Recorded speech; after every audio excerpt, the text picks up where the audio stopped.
Se possível for e você puder, não lhe gerar incômodo, deixe a sua Bíblia aberta, tá bom? Então terminou a leitura, você não fecha a sua Bíblia, deixa a sua Bíblia aberta, porque eu quero que você acompanhe comigo a exposição desse texto.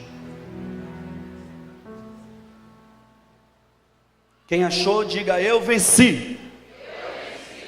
Quem não achou, diga pode ler.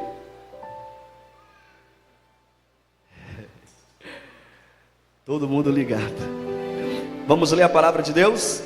Diz-nos assim: Deus é o nosso refúgio e fortaleza, socorro bem presente na angústia, pelo que não temeremos.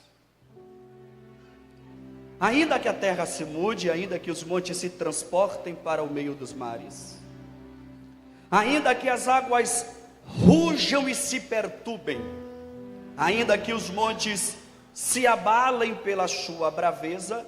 Entre parênteses, final do verso 3, nós temos aí uma expressão chamada Selá, em algumas traduções, precisamente na NTLH, que é a nova tradução da linguagem de hoje, tanto quanto a NVI e a NV, traz uma linguagem mais atualizada, está escrito pausa ou parada, ok?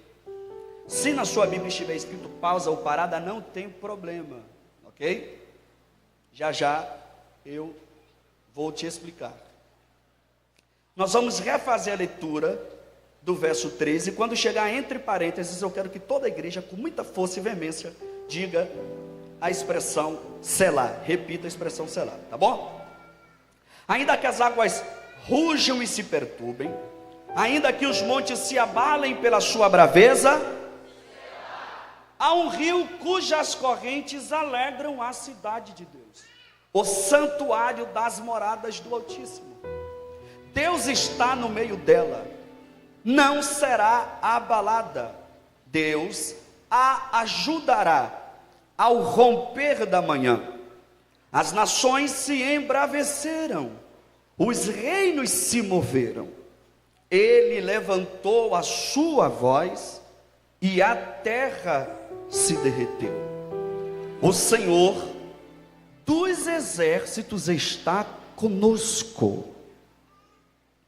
O Deus de Jacó é o nosso refúgio.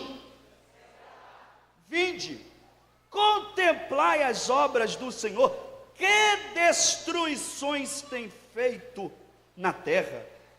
Ele faz cessar as guerras até o fim da terra. Como que ele cessa essas guerras? Quebrando o arco, cortando a lança e queimando os carros no fogo. Aquietai-vos e sabei que eu sou Deus. Aleluia. Serei exaltado entre as nações, serei exaltado sobre a terra. O Senhor, diga bem alto, dos exércitos. Toda a igreja diga, dos exércitos, está conosco. O Deus de Jacó é o nosso refúgio. Selá. Queridos, veja bem. O sistema do nosso planeta, ele divide-se em 3 camadas. São 3 camadas que compõem o sistema do nosso planeta. A primeira camada que compõe o sistema do nosso planeta, ela é chamada de atmosfera. A expressão atmosfera é uma junção de 2 palavras. Nós temos a presença do prefixo atmos, que significa gases, e do sufixo esfera, que significa setor ou ambiente. Logo, a atmosfera corresponde a toda a camada gasosa que compõe o sistema do nosso planeta. A segunda camada que compõe o sistema do nosso planeta, ela é chamada de hidrosfera. A expressão hidrosfera também é uma junção de 2 palavras. Nós temos a presença do prefixo hidro, que significa água, e do sufixo esfera, que significa setor ou ambiente. Logo, A hidrosfera corresponde a toda a camada líquida que há no nosso planeta Terra. A terceira e última divisão que compõe o sistema do nosso planeta, ela é chamada de litosfera. A expressão litosfera também é uma junção de duas palavras. Nós temos o prefixo litos, que significa rocha ou rochoso, e o sufixo esfera, que significa setor ou ambiente. Logo, a litosfera corresponde a toda a camada física que compõe o sistema do nosso planeta. O perfeito funcionamento dessas três camadas de forma integrada geram uma quarta esfera no nosso planeta, que é a biosfera. Bio é vida, esfera, setor ou ambiente. Ou seja, a vida no planeta Terra só é possível pelo perfeito funcionamento dessas três camadas. De natureza que, se uma dessas camadas for abalada, logo a vida aqui na Terra estará comprometida. Exemplo, se a primeira camada for abalada, se a atmosfera for abalada, tal como nós temos aí, esse grande buraco na camada de ozônio, se isso estender, se expandir, vai aumentar ainda mais o aquecimento global, provocar o efeito estufa e a vida aqui na Terra estará comprometida. Se a segunda camada também for abalada, se a hidrosfera for abalada, os mares ficarão revoltos, os rios inundarão as cidades e a vida aqui na Terra estará comprometida. Se a terceira e última camada também for abalada, se a litosfera for abalada, e diga-se de passagem que a litosfera subdivide-se em 5 divisões. A primeira divisão que compõe a litosfera, ela é chamada de crosta terrestre. A segunda divisão ela é chamada de manto interno, núcleo interno e núcleo externo. Essas 5 camadas compõem o que diz respeito à estrutura, a parte física da Terra. Na primeira camada da litosfera, que é chamada de crosta terrestre, essa primeira camada ela é formada por grandes placas tectônicas. E quando essas placas tectônicas se movimentam, automaticamente a movimentação das placas tectônicas libera uma energia sobre o solo da Terra. E essa energia que é liberada pela movimentação das placas tectônicas, quando alcança o solo da Terra, provoca um abalo sísmico, um tremor de terra, um cataclisma natural. O fenômeno catalogado pela ciência como terremoto. E se esse terremoto chegar a uma escala de pelo menos magnitude 9 ou 10, ele pode causar sérios danos no local onde ele foi gerado e assim comprometer a vida no planeta Terra. O que eu estou tentando lhe dizer é que a vida na Terra só é possível pelo perfeito funcionamento dessas 3 camadas. E se uma delas for abalada, a vida na Terra estará comprometida. Eu sei que nesse momento você pode estar se perguntando, tudo bem, mas o que isso aí tem a ver com o Salmo 46? O que isso tem a ver com o texto em voga, com o texto em exposição? Paz, meus senhores, paz, minhas senhoras. Mas, se nós fizermos uma análise exegética do Salmo 46 de maneira responsável, honesta e detalhada, nós iremos perceber que é justamente tudo isso que o salmista está descrevendo no Salmo 46, precisamente na primeira estrofe, que vai do 1 até o 3, quando ele diz: ainda que a terra trema, e o tremor da terra abale os montes, e o abalar dos montes sacolejem as águas, e o sacolejar das águas torne um mar bravo, ainda que tudo isso aconteça, nós não temeremos. O que o salmista está dizendo é: ainda que eu olhe para a terra, que é dinâmica, estática, perceptível apenas pelo nascer e o pôr do sol, sofra um dinamismo perceptível aos meus olhos, ainda que eu olhe ao meu redor e tudo esteja fora do lugar, ainda que eu olhe ao meu redor e tudo esteja uma loucura, é terra que tremeu, é monte que abalou, é mar que está bravo, é vento que está contrário, ainda que as coisas fujam do meu absoluto controle, todavia nós não temeremos. O salmista está nos ensinando quão importante importante é nós confiarmos em Deus. E nessa noite eu já lhes asseguro categoricamente que eu não vim lhe trazer nada novo. Eu vim lhe dizer que você precisa tão somente confiar em Deus. Cremilson, mas a minha vida se enquadra exatamente nesse contexto. Está tudo uma loucura. O que eu faço? Confia em Deus. Cremilson, mas as coisas fugiram do meu controle. O que eu faço? Confia em Deus. Cremilson, mas a porta se fechou. E daí? Confia em Deus. Cremilson, mas eu peguei o diagnóstico do médico e lá está escrito que o quadro é irreversível. Pode ser irreversível para o homem, mas para o Deus que detém todo o poder abismo.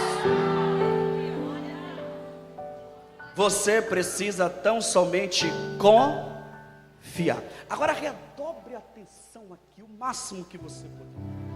No final do verso 3, entre parênteses, nós temos aí a expressão selar.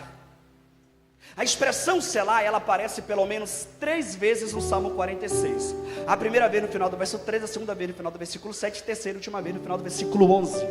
Dividindo assim o Salmo 46 gramaticalmente, falando em 3 estrofes.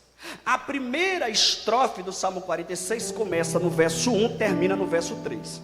A segunda estrofe do Salmo 46 começa no verso 4 e termina no verso de número 7. A terceira e última estrofe do Salmo 46 começa no verso 8 e termina no verso 11. E no final de cada estrofe nós temos a expressão selar. Então era mais ou menos assim, só para você compreender. Terminou a primeira estrofe, selar. Terminou a segunda estrofe, selar. Terminou a terceira estrofe, selar. Você me ajuda? Vamos lá? Terminou a primeira estrofe, terminou a segunda estrofe, terminou a terceira estrofe. No final de cada estrofe nós temos a expressão selar. Queria ver se entendi perfeitamente, mas o que significa a expressão selar? A expressão selar, ela sofre pelo menos 2 variações no que tange ao seu significado etimológico. A primeira variação da expressão selar é que selar significa, em sua primeira conotação, pausa, parada. Isto significa dizer que de uma estrofe para outra, o salmista vai dando uma pausa, uma parada. Então, era mais ou menos assim para você compreender. Terminou a primeira estrofe, para. Terminou a segunda estrofe, para. Terminou a terceira estrofe, para. Você me ajuda? Vamos lá? Terminou a primeira estrofe, terminou a segunda estrofe, terminou a terceira estrofe. No final de cada estrofe o salmista dava uma parada. Eu sei que você é curioso tanto quanto eu e pode se perguntar: Cremilson, tudo bem, mas o salmista para quê? Para que o salmista para? O Dr. Adam Clarke, em sua enciclopédia bíblica, comentando sobre o valor semântico da expressão selar, ele trabalha a seguinte ideia de que selar era uma pausa para um interlúdio instrumental, uma pausa para a nota musical. João Calvino, que é o pai da teologia calvinista, mas eu não sou calvinista não, tá, irmãos? Ele comentando sobre o valor dessa expressão, ele diz que essa expressão não é apenas uma pausa para o interlúdio instrumental.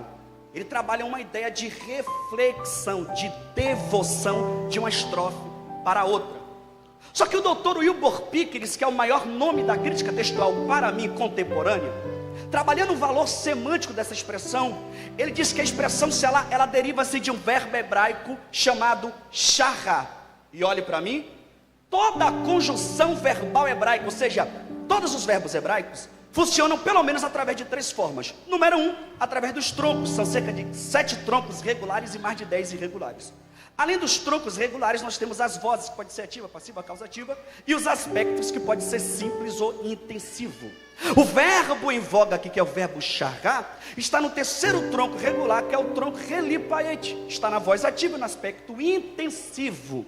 O que isso significa dizer? Significa dizer que o salmista é o sujeito no texto que toma a ação de forma intensiva de fazer shahar. E o que significa o verbo shahar? O verbo shahar significa pôr-se de joelhos, se prostrar, ajoelhar-se.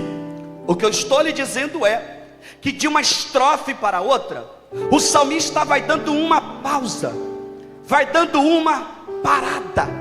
E ele não para apenas para um interlúdio instrumental. Calvino dizia que é além.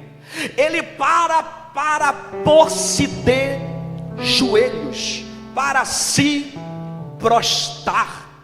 E nesta noite eu quero te fazer esse convite. Eu quero te convidar a você dar uma pausa nessa loucura toda que você está vivendo e se colocar de joelhos.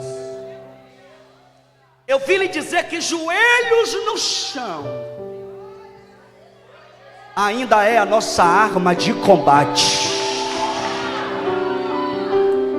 Partindo desse pressuposto, senhores, o Salmo 46, ele ganha um sentido tão perfeito, que quando nós olhamos para esse texto, parece que a primeira estrofe não se encaixa com a segunda, parece que a segunda não se encaixa com a primeira, parece que não tem tanto encaixe textual. Perceba, que na primeira estrofe está tudo uma loucura. Terra tremeu, monte abalou, mata bravo, vento contrário, tudo fora do lugar. Só que quando ele começa a segunda estrofe, a partir do versículo 4, ele começa dizendo: há um rio cujas correntes alegram a cidade de Deus. Calma aí, gente. Na primeira estrofe o mar está bravo. Na primeira estrofe está tudo fora do controle do lugar. Na segunda estrofe já não tem mais mar bravo. Na segunda estrofe o que nós temos é um rio de águas tão tranquilas que esse rio gera alegria para a cidade de Deus. Gente, alguma coisa aconteceu de uma estrofe para outra que mudou o cenário. Alguma coisa aconteceu de uma estrofe para outra que mudou o ambiente. Alguma coisa aconteceu de uma estrofe para outra que converteu o mar bravo em um rio de águas tranquilas. E pasme os senhores, pasme as senhoras, o último verbo que nós temos fazendo a conexão textual é o verbo charrar, pôr-se de joelhos, ajoelhar-se.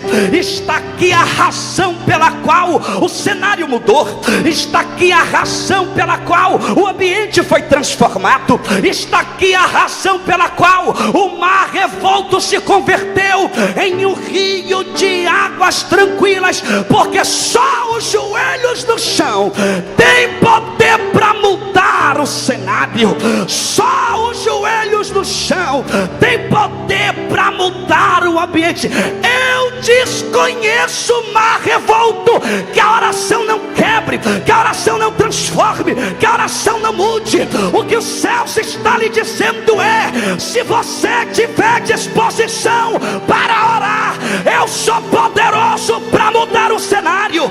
O que o céu está dizendo é: ora para você ver se eu não mudo, ora para você ver se eu não transformo, ora para você ver se eu não modifico, ora para você ver se eu não converto, ora para você ver se eu não mudo. A oração, ela tem poder. Ora, ora, ora, ora para você ver se Deus não converte, ora para você ver se Deus não muda, ora para você ver se Deus não transforma. Olha esse verso 4: há um rio cujas correntes alegram. Gente, como assim? Como que alguém consegue enxergar alegria no meio de uma turbulência? Como que alguém consegue enxergar alegria no meio de um cataclisma? Isso é senão o poder dos joelhos que se dobram. Eu não sei se você sabe, mas a oração, ela gera em nós alegria no meio das turbulências. Já viu aquele dia que você está quebrada, está quebrado, de repente você desce na olaria, vai falar com o moleiro, 1 hora, 2 horas de joelho, aí você levanta, os problemas continuam, mas o seu semblante já é diferente.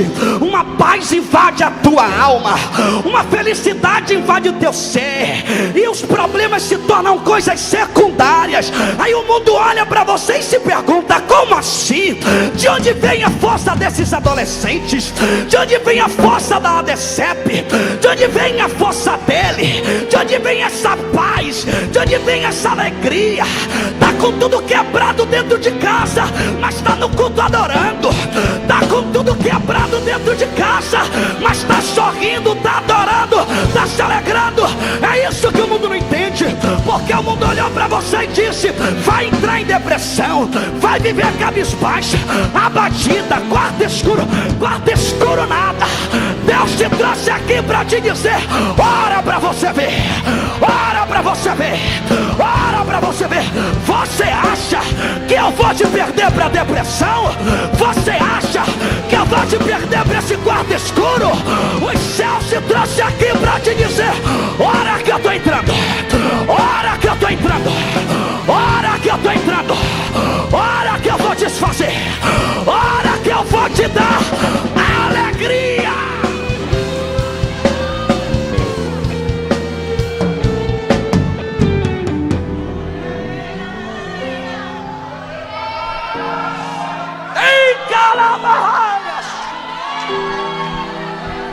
De onde vem a força desse povo? De onde vem essa paz? De onde vem essa alegria?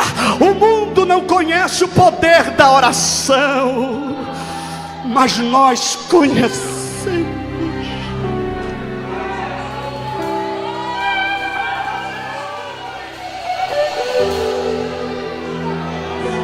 Verso 5.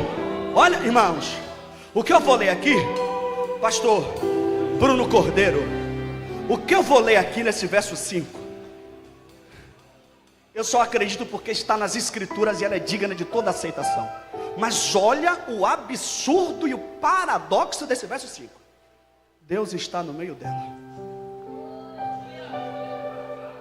Não será abalada. Vamos fazer exegese para dar glória para o entendimento. O pronome dela está indicando um sujeito oculto no texto, e nós precisamos achar esse sujeito. Deus está no meio dela, mas dela quem? Verso 4, vamos achar o sujeito oculto. Há um rio cujas correntes alegram a cidade. Diga bem alto, diga cidade. Vamos refazer a leitura do verso 5, só que agora com o sujeito revelado. Olha o 5. Deus está no meio da... Que igreja inteligente. Deus está no meio da... Irmãos, quando eu compreendo que o sujeito oculto nesse texto trata-se de uma cidade, eu espero que o verso subsequente, que a sequência do texto me diga que essa cidade foi destruída, sucumbiu, que está só o pó e as cinzas. Mas não. O texto é claro e categórico em dizer: não será abalada. Gente, calma aí, vamos ser honestos. Como assim? Como que essa cidade não foi abalada? Se o terremoto descrito do 1 ao 3 tremeu a terra, abalou os montes, fez o mar ficar bravo, tirou os montes dos lugares. Gente, nenhuma cidade consegue sobreviver a um terremoto descrito como esse. Nenhuma cidade consegue sobreviver a um cataclisma como esse. Mas o texto diz: não será abalada. Duas razões pelas quais essa cidade não foi abalada. Número 1, por conta do verbo charrar, pôs-se de joelhos, ajoelhar-se. Adolescentes, redobre atenção agora, porque eu não sei se você sabe, mas a oração, ela gera equilíbrio e estabilidade para nossa cidade, para nossa vida. A oração, ela gera constância. A oração, ela gera estabilidade.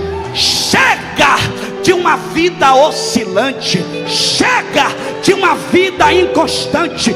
Tô, mas não tô, quero, mas não quero, tô crente, tô descrente, tô na igreja, não tô na igreja, tô com Deus, não tô com Deus, tô fervoroso, tô desanimado.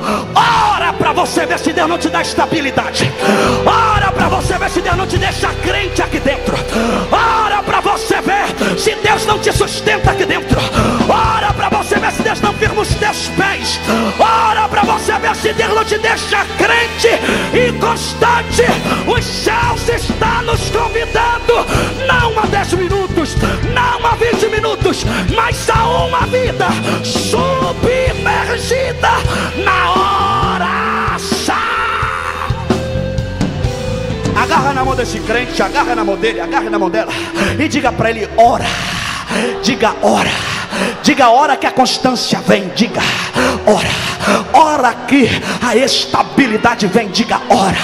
Ora. Ora. Deus está nos convidando a orar.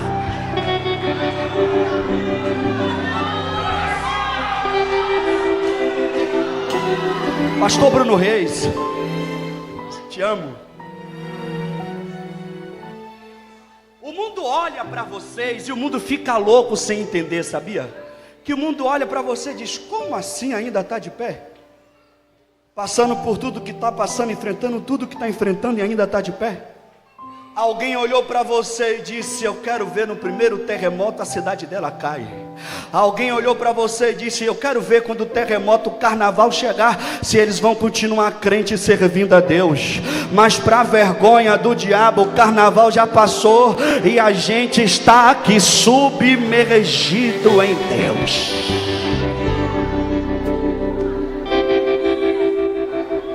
De vem essa força que ela consegue suportar a todo esse sistema e se manter de pé? Como assim? Que estabilidade é essa? Como é que você não se desestabiliza? Como é que você permanece em estabilidade? Lá na tua escola, todo mundo com a tua idade já beijou na boca, mas você está aí em estabilidade esperando em Deus. Lá na tua escola, as garotas e os garotos com a sua idade já fazem relação sexual, mas olha para você e pergunta: por que é que você é diferente? Que estabilidade é essa? É que nós estamos submergidos na oração.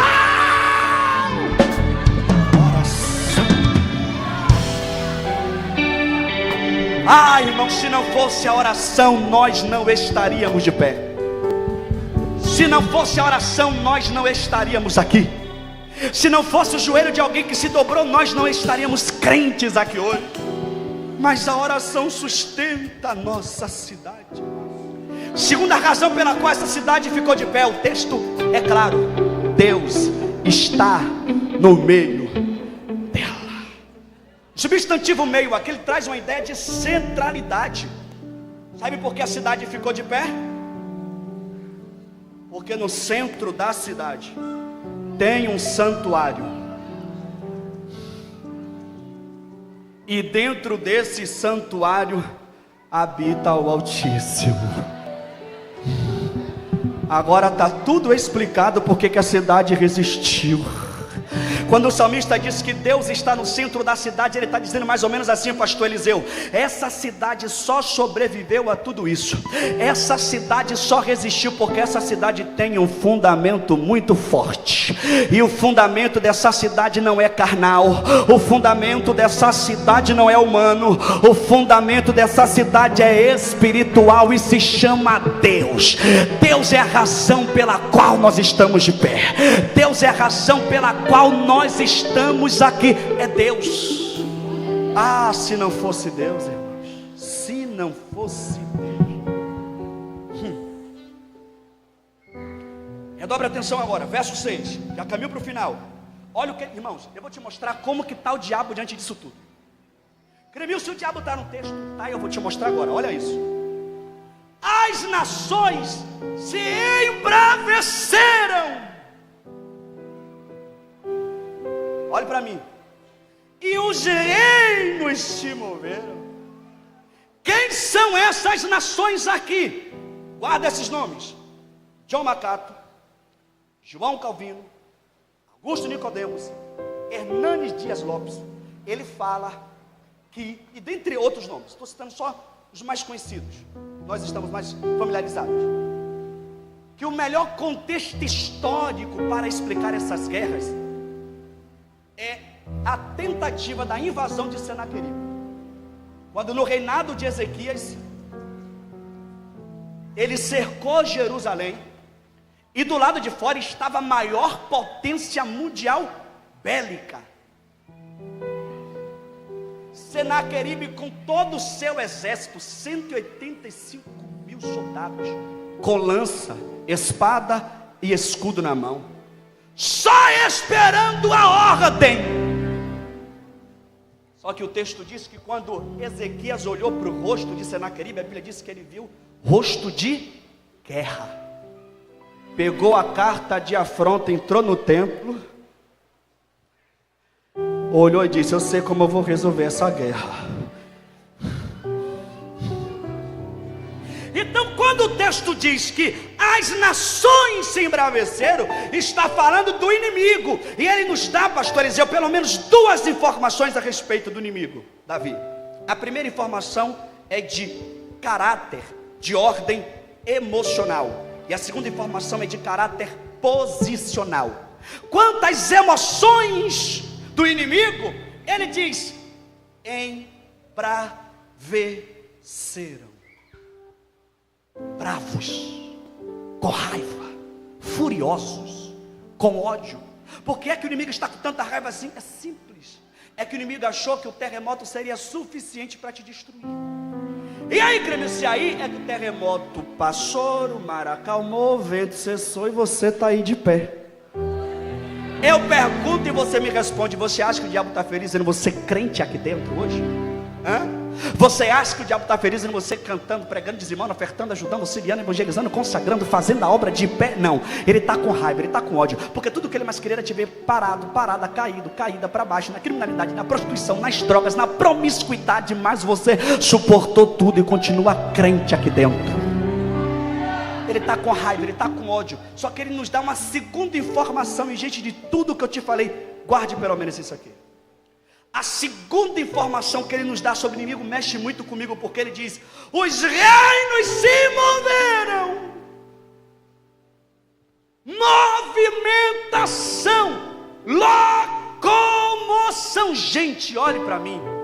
Não pense você que o diabo é estático e fica parado. Não pense você que só porque você suportou o terremoto, sobreviveu, que o diabo foi embora e não vai mais te atacar. Ele está o tempo todo rugindo como um, não é, mas ruge como um leão, buscando a quem possa tragar. De onde vens? De rodear a terra e passear por ela. Ele está o tempo todo em movimento. Então, quando o texto, isso aqui é muito, irmãos, isso aqui é muito sério.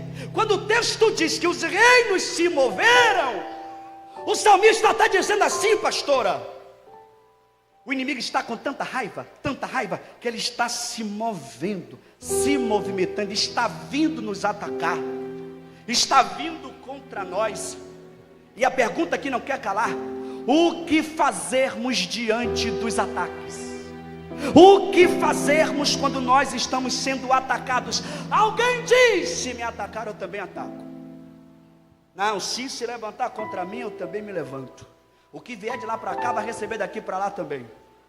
Não, se vier atacar minha casa, minha família, eu vou logo lá no Instagram, abro os stories, posto em direta para saber que eu não estou de bobeira.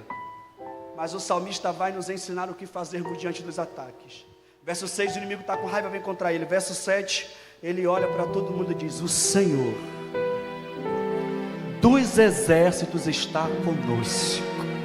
O Deus de Jacó é o nosso refúgio. Olhe para mim, olhe para mim, olhe para mim, guarde isso. Do 1 ao 6, ele está tratando Deus em uma linguagem de onipotência. Refúgio, socorro, presente na hora da angústia. Só que ele entende que agora uma guerra começou. Ele entende que agora uma batalha acaba de ser iniciada.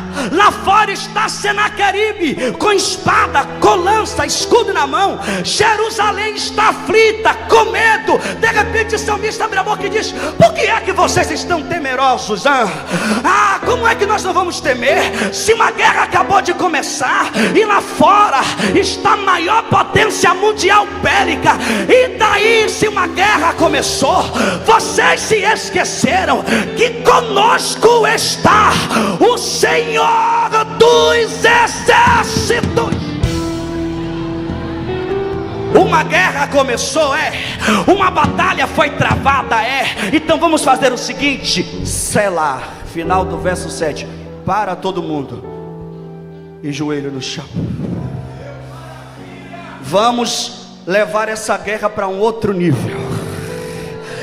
Vamos levar essa guerra para um nível diferente. Uma batalha começou, uma guerra começou, então todo mundo para, joelhos no chão, porque o salmista entendia que joelhos no chão, a oração ainda é arma para combatermos o inimigo.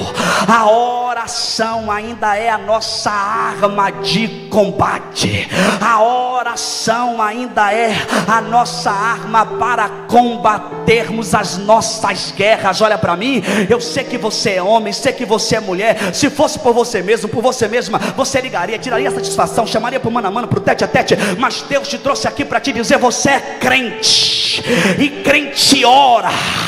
Crente ora, você é crente, e crente ainda leva a guerra para os joelhos.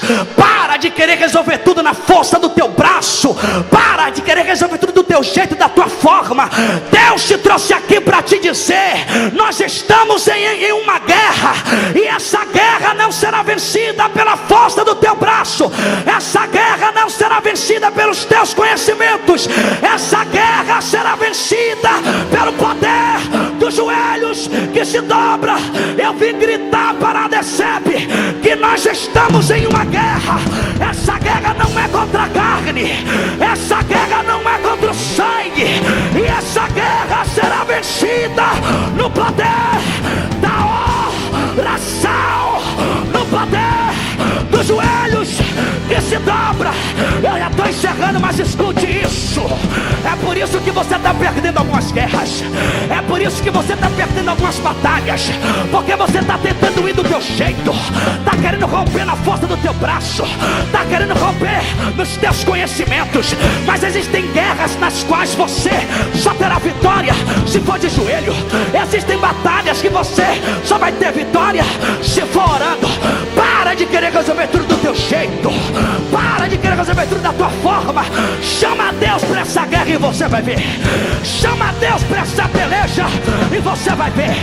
Chama a Deus para essa batalha e você vai ver. Chama a Deus para essa guerra e você vai ver. É noite de guerra, é noite de batalha, é noite de peleja. E essa guerra vai ser vencida na oração, essa guerra vai ser vencida no poder dos joelhos que se dobram. Você está perdendo essa guerra porque você abandonou o quarto da oração, abandonou os montes da comunhão. Mas ora para você ver se Deus não entra nessa guerra. É por isso que você está perdendo essa batalha para os teus desejos, para a tua carne, para as paixões mundanas. É por isso que o velho homem está te vencendo, é por isso que a velha natureza está te vencendo, porque você deixou a oração. É por isso que o mundo está quase te tirando da igreja, mas Deus te trouxe aqui para te dizer: ora para você vencer no mundo dos teus desejos, ora para você vencer no mundo e no mato da tua natureza, ora para você ver. É noite de orar.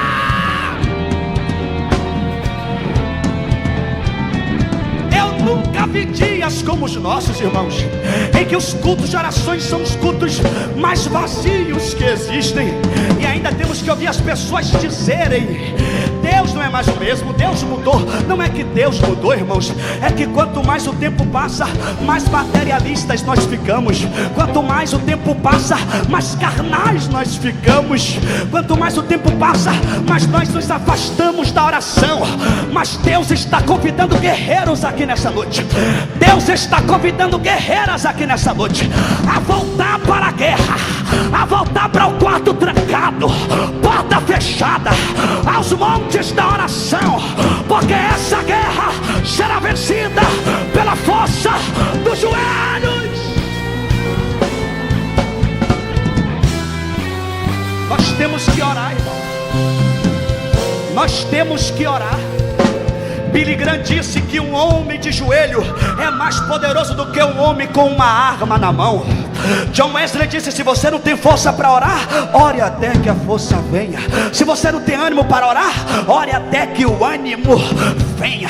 Martinho Lutero disse: quando eu não oro, eu considero o dia como perdido. Charles Spurgeon, príncipe dos pregadores, disse: eu prefiro ensinar um homem a orar do que 10 homens a pregar.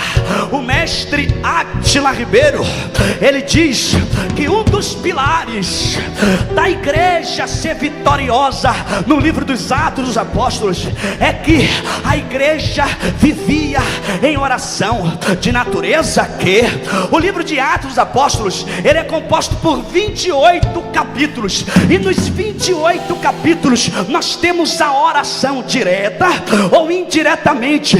Se não vejamos, capítulo 1 versículo 14 está escrito: e todos perseveravam unanimemente em oração. Capítulo 2, eles estavam orando, de repente o Espírito Santo os encheu, e foram vistas entre eles línguas repartidas como que de fogo.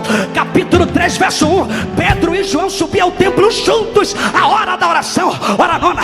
Capítulo 4 verso 31, e tendo eles orado, moveu-se o lugar aonde eles estavam reunidos. Capítulo 5, Ananias e Safira acabaram de mentir para Pedro que estava vindo do secreto na oração. Capítulo 6 versículo de número 4, mas nós perseveraremos na oração. Capítulo 7, Estevão vai orar por aqueles que lhe haviam apedrejado. Capítulo 8 verso de número 17, João e Pedro desciam em Samaria para orar por aqueles que Filipe havia ganhado. Capítulo 9 de Atos verso 1, Ananias está orando, Paulo está orando. Capítulo 10 nós temos 2 episódios de oração: Pedro orando em sua casa, Cornélio também orando.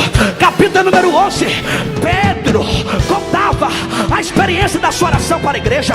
Capítulo 12 verso 5, e a igreja fazia contínua oração por Pedro na prisão. Capítulo 13, a igreja estava orando, e Deus mandou levantar Pedro e Paulo e Barnabé para a obra missionária. Capítulo 14 verso de número 23, a igreja orava e jejuava. Capítulo 15, Paulo e Pedro começou a contar as suas experiências com oração. Capítulo 16 verso 25, Paulo e Silas na prisão estão assanguentados, e o diabo disse: tire da oração. O diabo disse: não vai orar mais. Mas o texto diz: e perto da meia-noite, perto da meia-noite, Paulo e Silas oravam, oravam, oravam, oravam, oravam. Ato 17, após o sermão do Deus desconhecido, o espírito de Paulo estava contrito, no sentido bom da palavra, porque ele estava falando com Deus. Capítulo 18, Paulo estava orando na beira da praia. Capítulo 19, Paulo orou e os 12 receberam o Espírito. Capítulo 20, 21, 22, 23, Paulo foi se apresentar ao governador, e antes de falar alguma coisa, Paulo orou. Capítulo 24 ao 26, a mesma coisa. Antes de Paulo abrir a boca, ele orou. Capítulo 27, ele estava indo para Roma, aí o navio ia naufragar. Paulo orou, Deus disse: fica tranquilo, porque você orou, o barco quebra, mas eu preservo a vida. Capítulo 28, Paulo orou pelo pai de Públio. A igreja de Atos teve sucesso porque vivia uma vida de oração.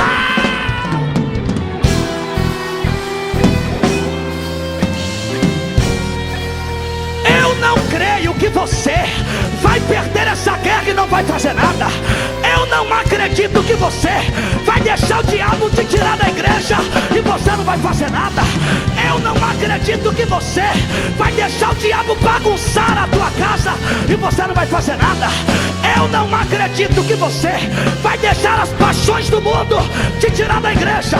É noite de reagirmos, é noite de reação. Aonde estão os guerreiros? Aonde estão os guerreiros? Abra a boca, abra a boca, abra a boca, abra, entra, entra, entra, entra, entra, entra, entra. É noite de reação. É macalama, ura macalama suya, é massa, remacalama raia, ura macalama raia. Pega na mão desse crente, pega na mão dele, fica de pé. Pega na mão dele, pega na mão dela. Ore macalama suya, derema raia, ura macalama suya, remacalama raia. Agarre na mão dele, agarre na mão dela, fecha o corredor. Isso.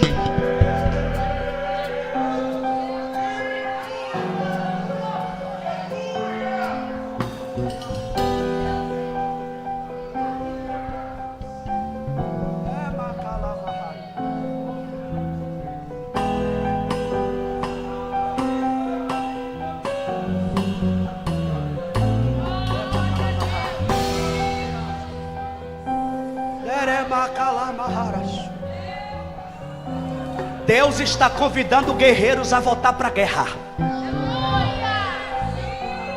Deus está convidando os guerreiros a voltarem para a peleja.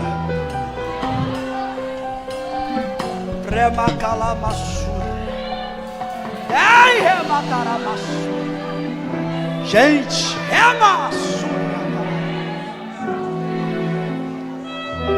aonde estão os guerreiros? Aonde estão as guerreiras? Eu te convido agora a você entrar nesta guerra.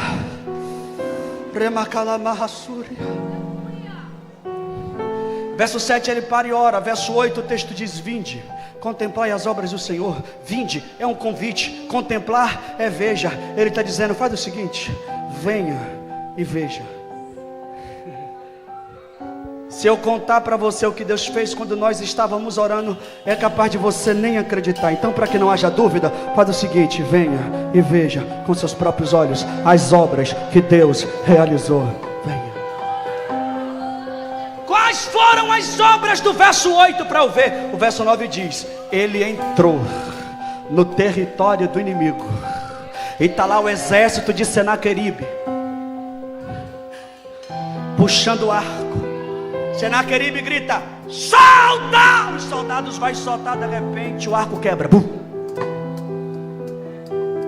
Os soldados pegam a lança, quando vão lançar, de repente a lança é cortada. O que está acontecendo? Eu não sei explicar.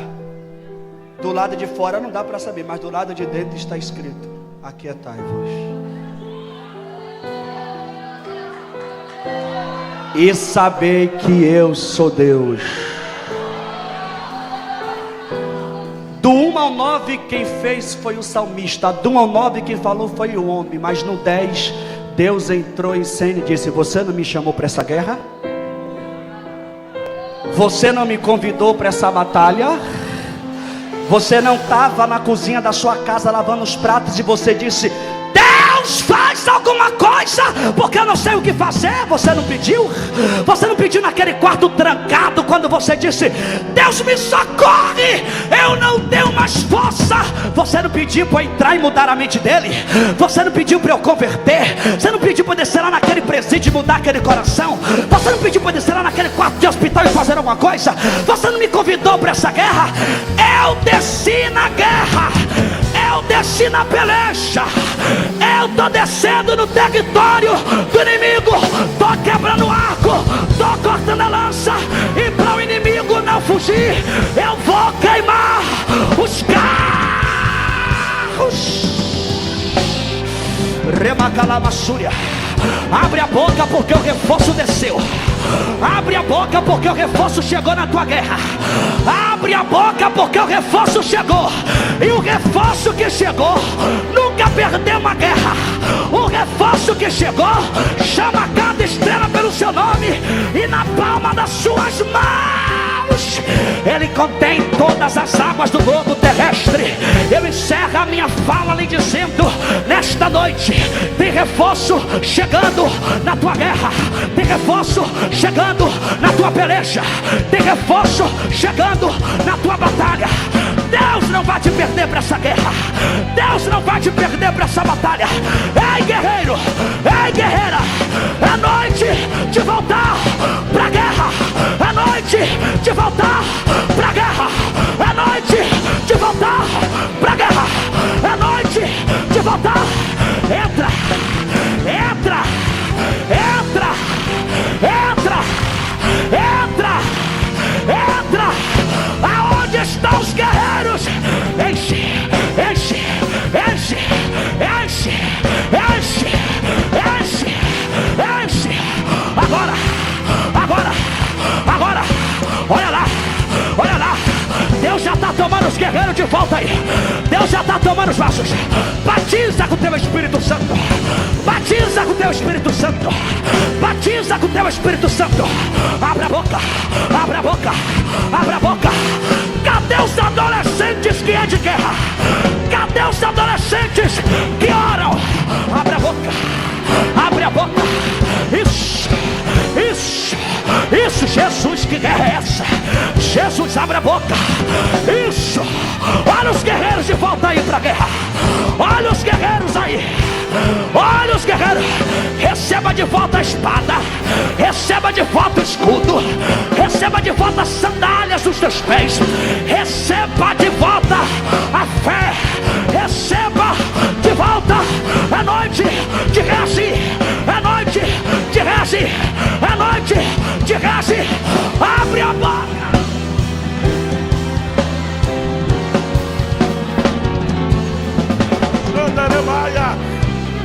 Abraça 3 aí, diga: